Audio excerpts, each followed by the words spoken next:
దేవునికి స్తోత్రం. మీ అందరికీ వందనాలు. ఈ దినం కొరకు ఏర్పరచబడినటువంటి లేఖన భాగము లూకా సువార్త 7వ అధ్యాయము 16వ వచనము చదువుకుందాం రండి. దేవుడు తన ప్రజలను దర్శనమును అనుగ్రహించి ఉన్నాడనియు దేవుని మహిమపరిచిరి.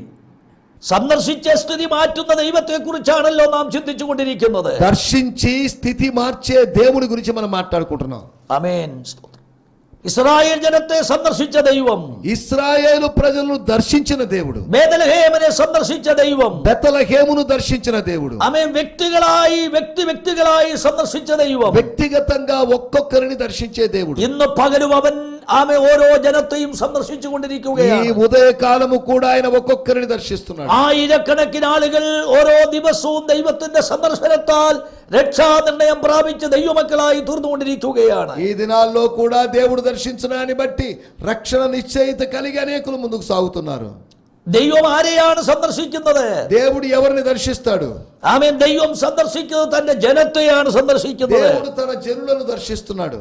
ദൈവം സന്ദർശിക്കുമ്പോൾ, దేవుడు దర్శిస్తున్నప్పుడు നമ്മുടെ അവസ്ഥകൾക്കെല്ലാം മാറ്റം വരികയാണ്. మన పరిస్థితులన్నిటికీ మార్పులు നമ്മുടെ కలుగుతాయి. സ്ഥിതികളെല്ലാം വ്യത്യാസപ്പെടുകയാണ്. మన స్థితులన్నీ బేడగా ఉంటాయి. ഇന്നലകളിൽ നാം ആയിരുന്ന അനുഭവങ്ങൾ മാറുകയാണ്. నిన్న ఉన్నటువంటి అనుభవం మారిపోతుంది. പാപത്തിന്റെ ശക്തികൾ നമ്മെ വിട്ടുപോകുകയാണ്. పాపము యొక్క శక్తులు మనల్ని విడిచిపోతాయి. മരണഭയം നമ്മെ വിട്ടുപോകുകയാണ്. మరణ భయము మనల్ని విడిచిపోతుంది. ആത്മഹത്യക്ക് വേണ്ടിയുള്ള ചിന്ത നമ്മെ വിട്ടുപോകുകയാണ്. ఆత్మహత్య కొరకైన ఆలోచన మనల్ని విడిపోతుంది. ദൈവവചനം ഇങ്ങനെയാണ് പറയുന്നത്. దేవుని వాక్యం ఇలా చెబుతుంది, ഒരുവൻ ക്രിസ്തുവിലായാൽ അവൻ പുതിയ സൃഷ്ടിയാകുകയാണ്. ఎవడైనను క్రీస్తునందున్న యెడల వాడు నూతన సృష్టి. ആമേ. ഇന്ന് പകൽ എന്നെ കേൾക്കുന്ന പ്രിയപ്പെട്ടവരെ, ఈ ఉదయకాలము నా మాటలు వింటున్న దేవుని బిడ్డలారా, ആമേ, ദൈവത്തിന്റെ സന്ദർശനം നമ്മുടെ മേൽ ഉണ്ടാകുവാൻ നമുക്ക് പ്രാർത്ഥിക്കാം. దైవ దర్శనము మన మీద ఉన్నట్లుగా మనం ప్రార్థిద్దాం. ഇരുട്ടിന്റെ അനുഭവങ്ങളിലൂടെ, മരണത്തിലൂടെ നിങ്ങൾ നടന്നു പോകുകയാണോ? చీకటిలోనో మరణ ఛాయలోనో మీరు నడుచుకుంటూ వెళ్తున్నారేమో. നിങ്ങൾക്ക് അതിൽ നിന്ന് വിടുതല പ്രാപിക്കാൻ ഒരേ ഒരു മാർഗമേ ഉള്ളൂ. దానిలోంచి విడుదల పొందడానికి మీకు ఒకే ఒక మార్గం ఉన్నది. മറ്റൊരുത്തനും രക്ഷയില്ല. వేరొకరిలో రక్షణ లేదు. രക്ഷിക്കപ്പെടുവാൻ ആകാശത്തിന് കീഴിൽ മനുഷ്യരുടെ യേശു എന്ന ഏക നാമമേ ഉള്ളൂ. రక్షింపబడడానికి ఆకాశము కింద మనుషుల మధ్యలో యేసు అనేటువంటి నామం మాత్రం ఉన్నది. അപ്പൊ യേശു ക്രിസ്തുവിലുള്ള വിശ്വാസത്താൽ മാത്രമേ നമുക്ക് നിത്യജീവൻ പ്രാപിക്കുവാൻ കഴിയൂ. యేసు క్రీస్తునందలి విశ్వాసము ద్వారా మాత్రమే మనం నిత్య జీవం పొందగలము. ഇന്ന് പകലിൽ മറ്റൊരു വഴിയും നമ്മുടെ മുൻപിലില്ല. మన ముందు వేరొక మార్గము లేదు. ആമേ. എന്നെ ഒന്ന് സന്ദർശിക്കണമേ എന്ന് നമുക്ക് ദൈവത്തോട് പ്രാർത്ഥിക്കാം. నన్ను ఒక్కసారి దర్శించు ప్రభువా అని అడుగుదాం. ഇസ്രായേൽ ജനം നൂറ്റാണ്ടുകൾ അവ ദൈവത്തോട് പ്രാർത്ഥിച്ചു. వందల సంవత్సరాలుగా ఇశ్రాయేలు ప్రజలు ప్రార్థించారు, ഞങ്ങളെ ഒന്ന് സന്ദർശിക്കണമേ, మమ్మల్ని ఒకసారి దర్శించు, ഞങ്ങളുടെ ഈ കഷ്ടതയിൽ നിന്ന് ഞങ്ങളെ വിടുവിക്കണമേ, ఈ కష్టముల నుంచి మమ్మల్ని విడిపించు. ഞങ്ങളുടെ പിതാക്കന്മാരോട് ദൈവം വാഗ്ദത്തം നൽകിയിട്ടുണ്ട്. మా పితరులకు నువ్వు వాగ్దానం చేశావు, എന്നാൽ ഇന്ന് ഞങ്ങൾക്കത് പ്രാപിക്കുവാൻ ഇതുവരെ കഴിഞ്ഞിട്ടില്ല. ఈ దినముల్లో దాన్ని పొందుకోవడం మాకు వీలు పడలేదు. എന്നാൽ ദൈവത്തിന്റെ ഒരു സന്ദർശനം ഉണ്ടായെങ്കിൽ മാത്രമേ ഞങ്ങൾക്കത് പ്രാപിക്കുവാൻ കഴിയുകയുള്ളൂ. దేవుని యొక్క దర్శనము మీరు కలిగి ఉన్నప్పుడు మాత్రమే దీన్ని పొందుకోగలం. നിങ്ങൾക്കൊരു സുഖകരമായ ജീവിതം ചെയ്യുവാൻ ആഗ്രഹമുണ്ട്. మీకు ఒక మంచి జీవితము జీవించడానికి ఆశ ఉన్నది. സ്വസ്ഥതയോടെ ജീവിക്കുവാൻ നിങ്ങൾക്ക് ആഗ്രഹമുണ്ട്. నెమ్మదిగా జీవించడానికి మీకు ఆశ ఉన్నది. സമാധാനത്തിൽ ജീവിക്കുവാൻ നിങ്ങൾക്ക് ആഗ്രഹമുണ്ട്. సమాధానముగా జీవించడానికి మీకు ఆశ ఉన్నది. എന്നാൽ നയീൻ എന്ന പട്ടണത്തിലെ പോലെ, కానీ నాయును అనేటువంటి ఊర్లో లాగా പേര് അവയെ സന്തോഷ പട്ടണമെന്നാണ്. పేరు సంతోషకరమైన പക്ഷേ పురమని. അവയെ കുടുംബത്തിനകത്ത് നിലവിളി ഉയരുകയാണ്. కానీ కుటుంబములో ఆర్తనాదం, കുടുംബ ജീവിതത്തിനകത്ത് അസ്വസ്ഥതകൾ ഉണ്ടാകുകയാണ്. కుటుంబ జీవితములో అస్వస్థతలు, കുടുംബവും കുടുംബജീവിതവും കുഞ്ഞുങ്ങളുമായി ചേർന്നു പോകുവാൻ കഴിയാത്ത നിലയിൽ നിലവിളിയുടെയും കണ്ണുനീരിന്റെയും വിലാപത്തിന്റെയും സങ്കടത്തിന്റെയും ദിവസങ്ങളായി മാറുകയാണ്.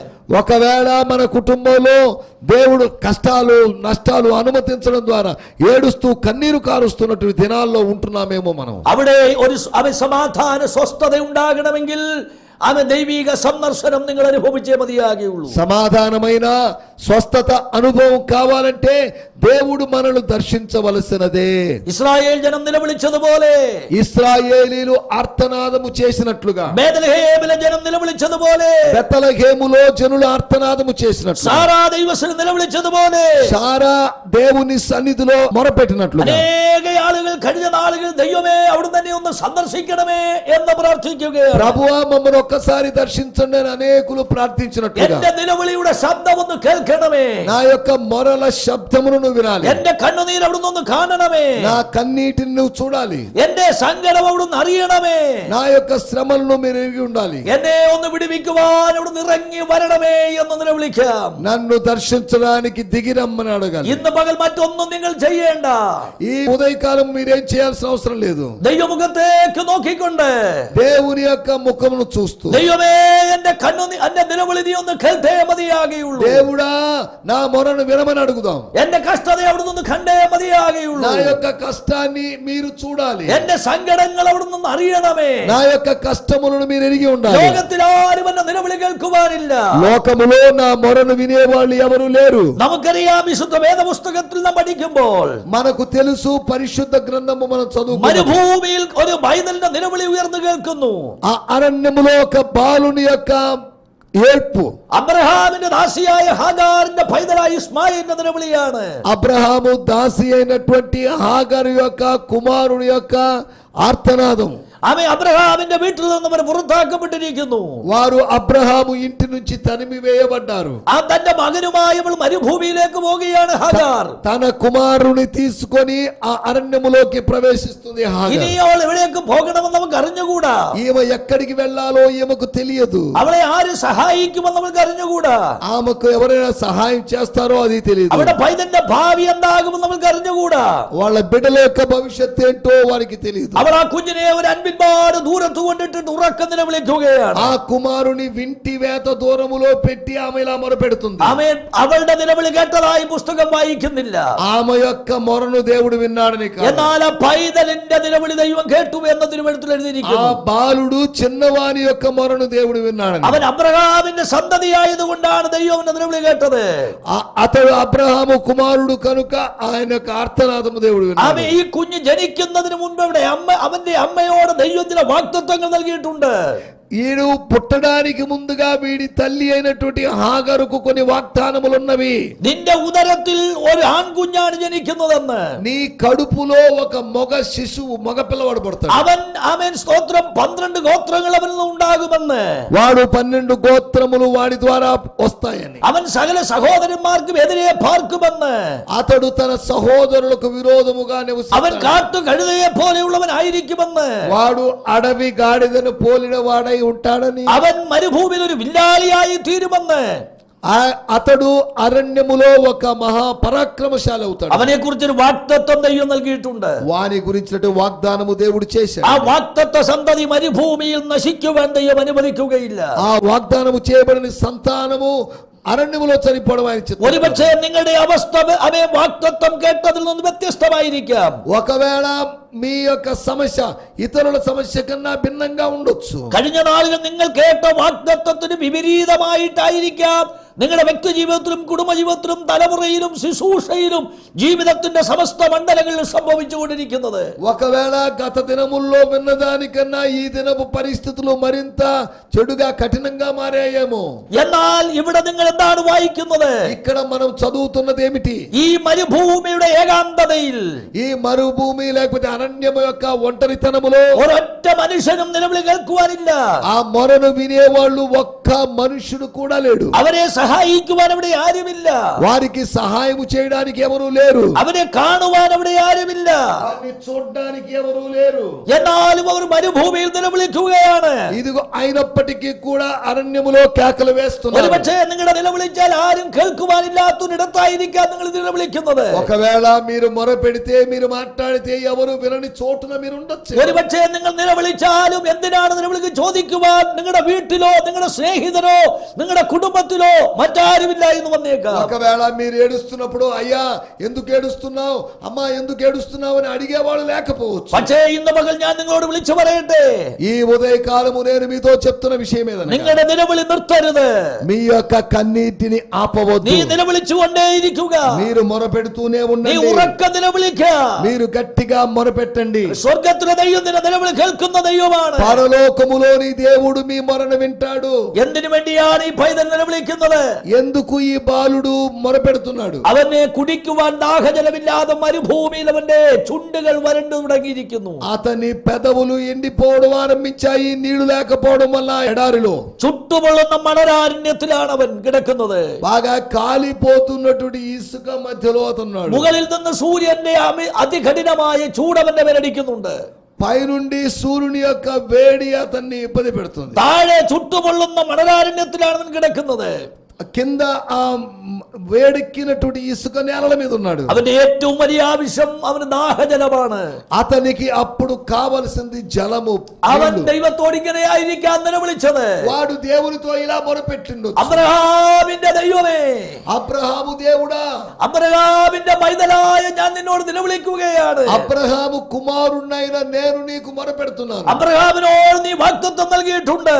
అబ్రహాముకు వాగ్దానము చేశావు. എന്റെ അമ്മയോട് നീ വാഗ്ദത്തം ചെയ്തിട്ടുണ്ട്. నా తల్లితో నువ్వు వాగ్దానం ഞാൻ చేశావు. ഈ മരുഭൂമിയിൽ അവസാനിക്കേണ്ടവനല്ല. నేను ఈ అరణ్యములో చనిపోవలసిన వాడిని కాదు. എന്റെ മേൽ വാഗ്ദത്തങ്ങൾ ഇനിയും അനവധി ശേഷിച്ചിരിക്കുകയാണ്. నా మీద లేకపోతే నా జీవితంలో ఇంకా ఇతర అనేకమైన వాగ్దానాలు ఉన్నాయి. അങ്ങനെ ആ വാഗ്ദത്തങ്ങളെ ഓർപ്പിച്ചുണർത്തി അവൻ പ്രാർത്ഥിക്കുകയാണ്. ఇలాగా ఈ వాగ్దానములను ఎత్తిపట్టి ఆరోపించి అతను ప్రార్థిస్తున్నాడు. അവിടെ നാം വായിക്കുന്നത് എന്താണ്?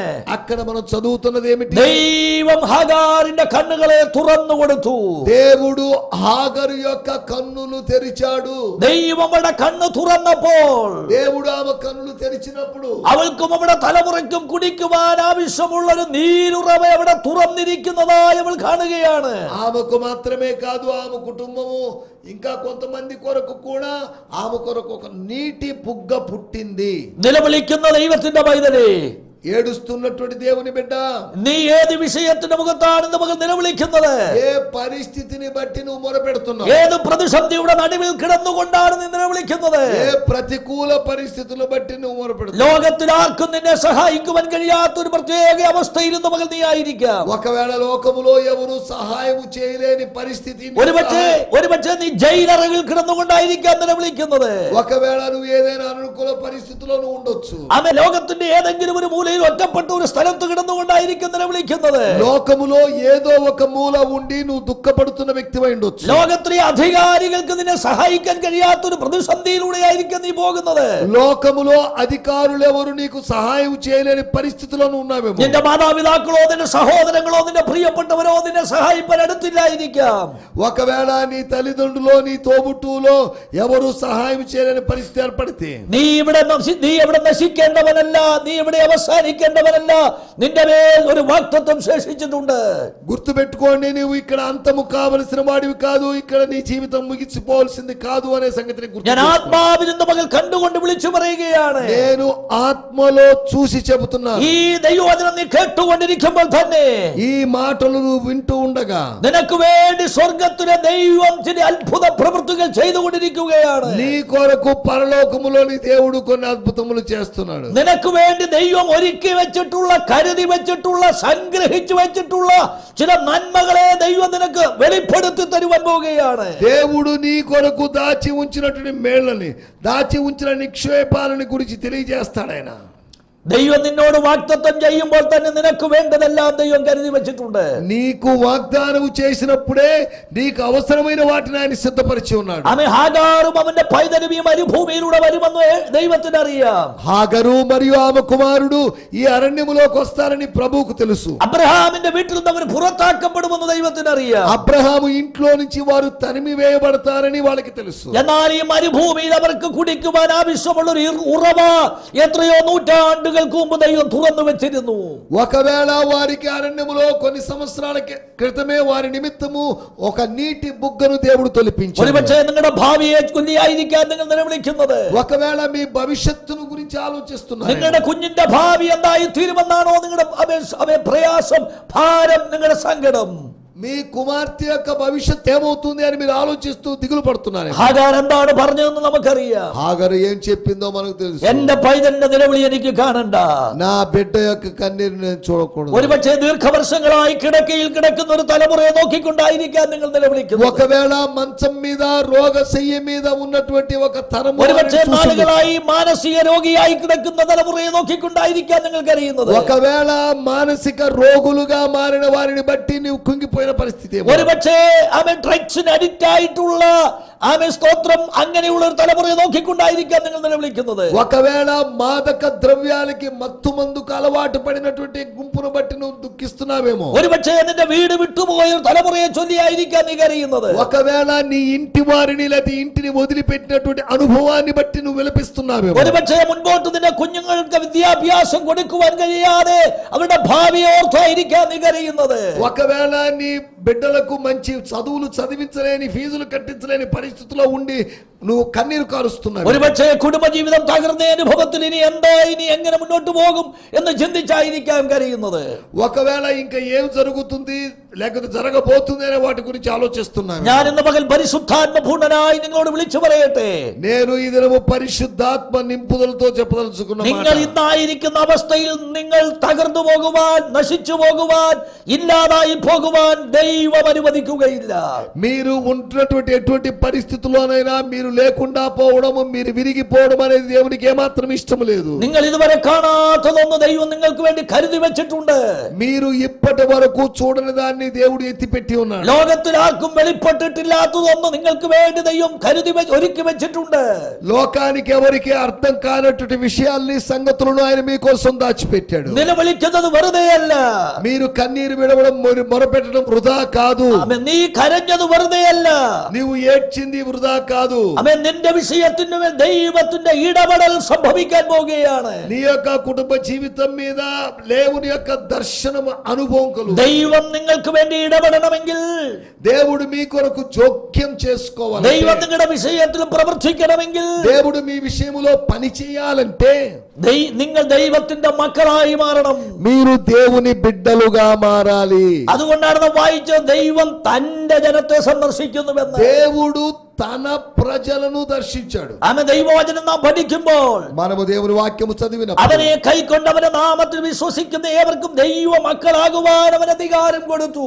ఆయనను అంగీకరించిన వారికి, అనగా ఆయన నామమును విశ్వసించిన వారందరికీ దేవుని కుమారులాగుటకు అధికారము కలదు. നിങ്ങൾ ഇതുവരെയും ഒരു ദൈവ പൈതലായി മാറിയിട്ടില്ലെങ്കിൽ, ఒకవేళ మీరు ఇప్పటి వరకు దేవుని బిడ్డగా మారకపోతే, ഇന്ന് പകൽ നിങ്ങളായിരിക്കുന്ന ഇടത്തിരുന്നു കൊണ്ട്, ఈ దినము మీరు ఉంటున్న చోటు నుండి സ്വർഗത്തിലേക്ക് നോക്കിക്കൊണ്ട്, పరలోకము వైపు చూస్తూ, യേശുവേ അങ്ങയുടെ പൈതലാക്കി എന്നെ മാറ്റണമേ എന്ന് നിലവിളിക്കുന്നു. యేసు నన్ను నీ బిడ్డగా మార్చుకో అని మీరు అడగొచ్చు. നീ ഒരു ദൈവപിതനാകുവാൻ ദൈവത്തിന് ഒന്നും കൊടുക്കേണ്ട ആവശ്യമില്ല. మీరు దేవుని బిడ్డగా మారడానికి దేవునికి డబ్బులో కానుకో లంచము ఇవ్వాల్సిన అవసరం లేదు. ഒരു പൈസയുടെ ചെലവ് നിങ്ങൾക്കില്ല.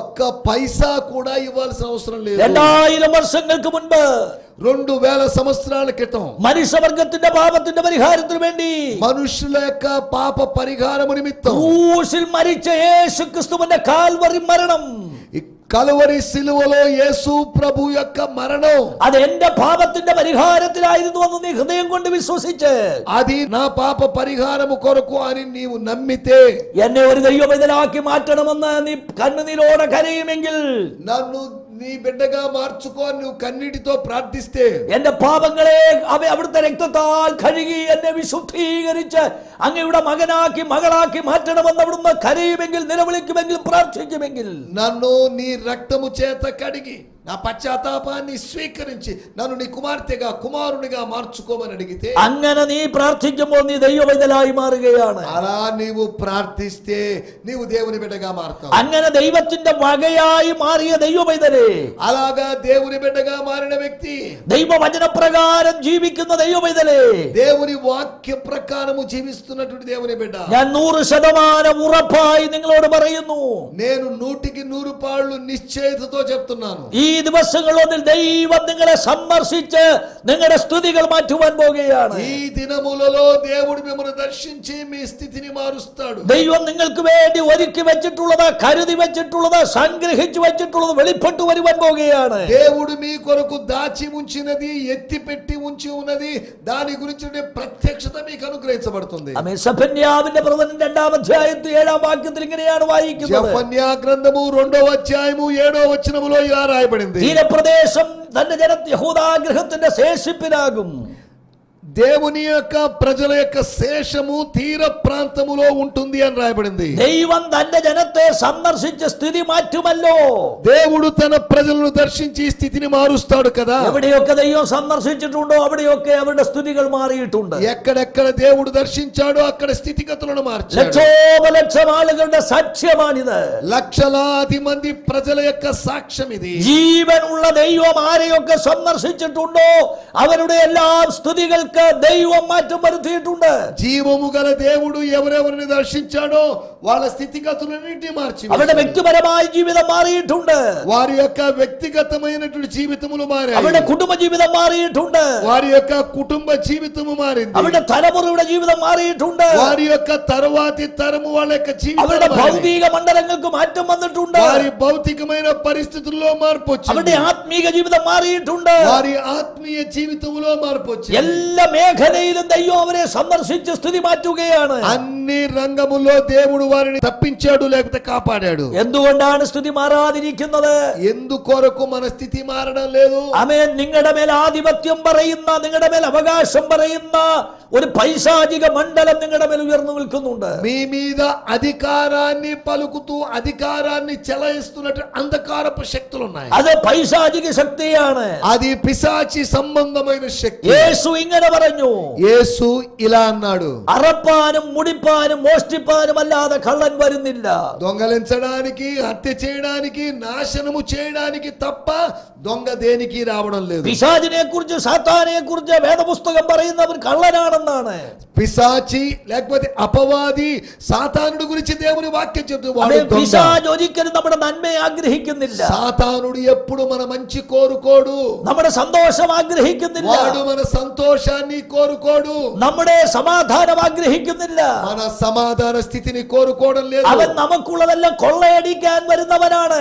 మనకున్నవన్నీ కొల్ల సొమ్ముగా పంచుకోవాలనుకుంటున్నాం. നമുക്കറിയാം, നമ്മുടെ വീട്ടിൽ ഒരു കള്ളൻ കയറിയാൽ നമുക്ക് വിലപ്പെട്ടതെല്ലാം അവൻ മോഷ്ടിച്ചു കൊണ്ടുപോകും. మన ఇంట్లో ఒక దొంగ కన్నం వేసి వచ్చాడనుకోండి, మన ఇంట్లో శ్రేష్టమైన వాటిని తీసుకుని ആ വീട്ടിലേക്ക് കയറുവാൻ അറക്കുകയും മുടിക്കുകയും ചെയ്യും അവൻ. ఆ ఇంటిలోకి వెళ్ళి వాడు హత్య చేయగలడు, నాశనము చేయగలడు. എന്നിട്ട് അവൻ അതെല്ലാം കൊള്ളയടിച്ചു, വിലപ്പെട്ടതെല്ലാം കൊള്ളയടിച്ചു കൊണ്ടുപോകും. ఆ ఇంటిలో ఉన్న శ్రేష్టమైన వాటన్నిటిని ఆయన పట్టుకొని వెళ్తాడు. നൂറ്റാണ്ടുകളായി వేలాది సంవత్సరాలుగా പിശാചം ആമേ മനുഷ്യവർഗത്തെ കൊള്ളയടിച്ചുകൊണ്ടിരിക്കുകയാണ്. మనుషులందరినీ సాతానుడు కొల్ల సొమ్ముగా పంచుకుంటున్నాడు. മനുഷ്യന്റെ സ്വസ്ഥതയെ അവൻ നഷ്ടപ്പെടുത്തിക്കൊണ്ടിരിക്കുകയാണ്. మనుషుని యొక్క నెమ్మదిని వాడు పోగొడుతున్నాడు. അവന്റെ സമാധാനത്തെ അവൻ കൊള്ളയടിച്ചുകൊണ്ടിരിക്കുകയാണ്. మనుషుని యొక్క సమాధానాన్ని వాడు పోగొడుతున్నాడు. അവരുടെ ആമേ നന്മകളെ, സമ്പത്തുകളെ കൊള്ളയടിച്ചുകൊണ്ടിരിക്കുകയാണ്. మనుషుని యొక్క మేళ్లను వాడు నాశనం చేస్తాడు. അവരുടെ ജീവിതത്തെ മുഴുവൻ പിശാച് കൊള്ളയടിച്ചുകൊണ്ടിരിക്കുകയാണ്. వాడి యొక్క జీవితాన్ని మొత్తాన్ని సాతానుడు నాశనం చేస్తాడు. അതാണ് ആമോസിന്റെ പ്രവാചക പുസ്തകത്തിൽ നാം വായിക്കുന്നത്. అందుకే ఆమోసు గ్రంథములో ఇలా రాయబడింది, നിന്റെ മേൽ ചെങ്കോല് പിടിച്ചിരിക്കുന്ന ഒരു ശക്തി കാണുകയാണ്. അവിടെ నీ మీద రాజదండము పట్టుకున్నటువంటి ఒక శక్తి ఉన్నది. ചെങ്കോൽ പിടിച്ചിരിക്കുന്നവനെ ദൈവം ഛേദിക്കാൻ പോകുകയാണ്. ఆ దండము, రాజదండము పట్టుకున్న వారిని దేవుడు నాశనము చేస్తాడు. ചെങ്കോൽ പിടിക്കുക എന്ന് പറഞ്ഞാൽ എന്താണ്? ఆ రాజదండము పట్టుకోవడం అంటే దాని అర్థం ఏంటి? ചെങ്കോൽ അധികാരത്തെ കാണിക്കുകയാണ്. ఆ రాజదండము అధికారమునకు సూచన. ഇന്ന് പകൽ ഞാൻ ദൈവ സ്നേഹത്തിൽ നിങ്ങളെ ഓർപ്പിക്കട്ടെ. ఈ ఉదయకాలము దేవుని ప్రేమను బట్టి నేను మీకు తెలియజేస్తాను. നാളുകളായി വർഷങ്ങളായി നിങ്ങളുടെ പേരും നിങ്ങളുടെ കുടുംബത്തിന്റെ പേരും നിങ്ങളുടെ സമ്പത്തുകളുടെ പേരും നിങ്ങളുടെ നന്മകളുടെ പേരും അധികാരം പറഞ്ഞ് അവകാശം പറഞ്ഞ് ചെങ്കോൽ പിടിച്ചിരിക്കുന്ന శక్తిകളെ దైవం ఇన్న మగల్ ఛేదిക്കാൻ పోగేయాడు. అనేక దినములుగా మీ ఆశీర్వాదములు మీ వాగ్దానములు మీ మేళ్లకు విరోధముగా రాజదండము ఎత్తి పట్టినటువంటి కొన్ని అంధకారమైన శక్తులు ఉన్నాయి. ആമേ ആ ചെങ്കോലിനെയും പിടിച്ച് നിന്റെ മേൽ അവകാശം പറയാൻ പിശാചിനെ ദൈവം അനുവദിക്കുകയില്ല. ఆ రాజదండము వాడు ఎత్తిపట్టి నీ మీద అధికారం పలకడానికి దేవుడు ఇష్టపడతాడు. ഇനിയും സാത്താന്റെ അധികാരത്തിൽ നിനക്ക് കഴിയുവാൻ കഴിയുകയില്ല. సాతాను యొక్క అధికారము కింద నువ్వు ఉండలేవు. നീ ദൈവത്തിന്റെ വകയായി മാറിയിരിക്കുകയാണ്. నీవు దేవునికి సంబంధించిన వాడివి. നീ ദൈവ പൈതലായി മാറിയിരിക്കുകയാണ്. దేవుని బిడ్డగా మారావు. അപ്പോൾ നീ ഒരു ദൈവ പൈതലായി മാറുമ്പോൾ నీవు దేవుని బిడ్డగా మారుతున్నావు. നീ ദൈവത്തിന്റെ അവകാശമായി മാറുമ്പോൾ నీవు దేవుని యొక్క స్వాస్థ్యంగా మారుతున్నావు. ഇന്നലെ വരെ നിന്നെ അടക്കി വാണുകൊണ്ടിരുന്ന నిన్నటి వరకు గతమంతా నిన్ను అడిచిపెట్టినాడు. നിന്റെ മേൽ ആധിപത്യം പറഞ്ഞുകൊണ്ടിരുന്ന నీ మీద అధికారము చెలాయిస్తున్నా നിന്നെ ഭരിച്ചുകൊണ്ടിരുന്ന പൈശാചിക ശക്തികളെ ദൈവം തകർക്കുവാൻ പോകുകയാണ്. నీ మీద పని చేస్తున్నటి సాతాను శక్తులను యేసు నాశనం చేయబోతున్నాడు. സങ്കീർത്തനത്തിൽ ഇങ്ങനെയാണ് വായിക്കുന്നത്. కీర్తన గ్రంథములో మనం ఇలా చూడగలము. നീതിമാന്മാർ നീതികേടിലേക്ക് കൈനീട്ടാതിരിക്കേണ്ടതിന് నీతిమంతులు వాళ్ళు అని లేకపోతే పాపము చేయుటకు చేయి చాపకుండానట్లు അവരുടെ അവകാശത്തിൽ നീതിമാന്റെ അവകാശത്തിന്മേൽ ദുഷ്ടന്റെ ചെങ്കോലിരിക്കുകയില്ല. నీతిమంతుని యొక్క స్వాస్థ్యము మీద దుష్టుని యొక్క దండము ఉండదు అని రాయబడింది. ഞാൻ എന്റെ വാക്കുകൾ ഇവിടെ അവസാനിപ്പിക്കുമ്പോൾ നിങ്ങളോട് പറയട്ടെ, నా మాటలు నేను ఇక్కడ ముగించడానికి ముందుగా నేను ఒక మాట നിങ്ങൾ കരയുവാൻ തയ്യാറാണോ? మీరు ఏడవడానికి సిద్ధంగా നിങ്ങൾ നിലവിളിക്കുവാൻ തയ്യാറാണോ? మీరు కన్నీరు కారవడానికి సిద్ధంగా നിങ്ങളുടെ പാപങ്ങളെ ഏറ്റുപറയുവാൻ നിങ്ങൾ തയ്യാറാണോ? మీ పాపములు ఒప్పుకోవడానికి మీరు సిద్ధంగా ఉన్నారు. നിങ്ങളുടെ പിന്മാറ്റിയ അവസ്ഥയിൽ നിന്ന് മടങ്ങി വരുവാൻ നിങ്ങൾ തയ്യാറാണോ? మీరు వెనకంజ వేసిన స్థితుల గురించి పశ్చాత్తాపడడానికి సిద్ధంగా ఉన్నారు. ഇന്ന് പകൽ നിന്റെ മേൽ ആധിപത്യം പറയുന്ന പൈശാചിക ശക്തികളുടെ ചെങ്കോലുകളെ സ്വർഗ്ഗത്തിൽ ദൈവം ഉടച്ചു കളഞ്ഞുകൊണ്ട് ഒരു സ്വാതന്ത്ര്യം, ഒരു സ്വസ്ഥത, ഒരു വിടുതൽ കൽപ്പിക്കുവാൻ പോകുകയാണ്. ఈ దినములలో నీ యొక్క వాగ్దానములు నీ యొక్క ఆశీర్వాదముల మీద రాజదండము పలుకుతున్న వాడిని నాశనము చేయడానికి ప్రభు సిద్ధంగా ఉన్నాడు. അങ്ങനെ നിങ്ങളുടെ ദൈവം സന്ദർശിച്ച് നിങ്ങളുടെ സ്ഥിതി മാറ്റുകയാണ്. దేవుడు అలా మిమ్మల్ని దర్శించి మీ స్థితిని మారుస్తాడు. ഈ ദിവസങ്ങളിൽ ദൈവം നിങ്ങളെ സന്ദർശിച്ച് നിങ്ങളുടെ സ്തുതികൾ എല്ലാ നിലകളും മാറ്റട്ടെ. ఈ దినములో దేవుడు మిమ్మల్ని దర్శించి మీ స్థితిగతులన్నీ మార్చునుగాక. അതിനായി പരിശുദ്ധാത്മാവ് നിങ്ങളെ സഹായിക്കട്ടെ എന്ന് പ്രാർത്ഥിച്ചുകൊണ്ട് ഞാൻ എന്റെ വാക്കുകൾ దాని വിരമിക്കുന്നു. కొరకు పరిశుద్ధాత్మ దేవుడు మీకు సహాయం చేయునుగాక అని ప్రార్థిస్తూ నా మాటలు నేను ముగిస్తున్నాను. God bless you. దేవుడు మిమ్మల్ని దీవించునుగాక. ఈ సందేశము మీకు ఆశీర్వాదకరంగా ఉందని నమ్ముచున్నాము. ప్రార్థన అవసరతల కొరకు మమ్మల్ని సంప్రదించవలసిన మా చిరునామా గిద్యోన్ మిషన్ చర్చ్, 6వ వీధి, శాంతినగర్, నెల్లూరు 4, ఆంధ్రప్రదేశ్. పిన్ 524004. మా ఫోన్ నంబర్లు 7036443613 మరి ఒక నంబర్ 9392293010. మా ఈమెయిల్ ఐడి gfihmi2015@gmail.com. దేవుడు మిమ్మును ఆశీర్వదించునుగాక. ఆమేన్.